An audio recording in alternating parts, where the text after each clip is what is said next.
Hello and welcome to Akshu's Kitchen. Today you'll see how to prepare Parotta Saalna, for which we'll need the following ingredients to serve approximately 2 to 3 people.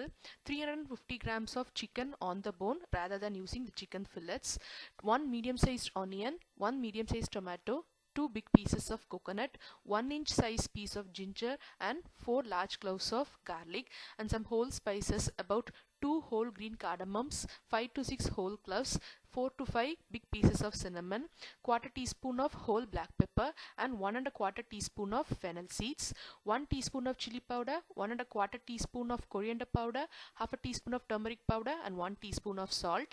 First, in a pan I am going to dry roast the whole spices in a low flame just until it starts giving out good aroma, and once it's aromatic I am going to take it out and keep it aside ready. Let it cool down to room temperature.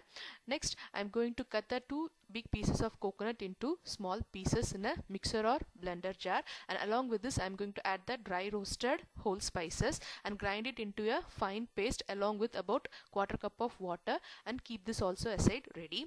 Next, in the same pan I am going to add about 3 tablespoons of oil, and when it is hot I am going to add the 1 medium sized onion which I have roughly chopped, and fry it for about a minute or two until the onion becomes soft and turns light golden in color. So at this stage I am going to add the ginger and garlic which I have crushed into a fine paste, and again saute it for a minute until it loses the raw flavor, and then add the 1 medium sized tomato again which I have roughly chopped, and I am going to cook the tomatoes until it is soft. For that I am going to lower the flame very well and close it with a lid and cook for about 2 to 3 minutes. So in a low flame with a closed lid the tomatoes will become very soft like this, and the oil has also started to ooze out.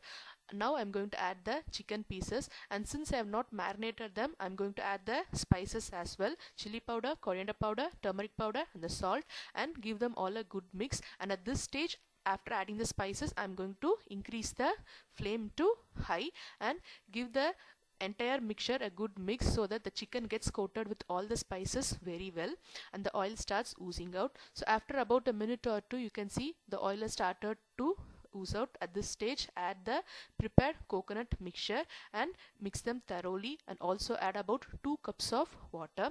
You could have seen the Saalna given in the Parotta stall would be very dilute, but still it have a good flavor. So to obtain that dilute watery consistency you'll have to add at least 1.5 to 2.5 cups of water and allow it to come to a boil. Once it starts boiling, reduce the flame to medium and close it with the lid and let it simmer in medium flame for about 5 to 6 minutes. After about 5 minutes you can see the curry is in the right consistency and you can see the oil has started to float on the top. So let it simmer again in medium flame in the open lid for about 2 to 3 minutes, and Parotta Saalna in Parotta stall style is ready. Try it and you'll really like it. Thank you for watching Akshu's Kitchen.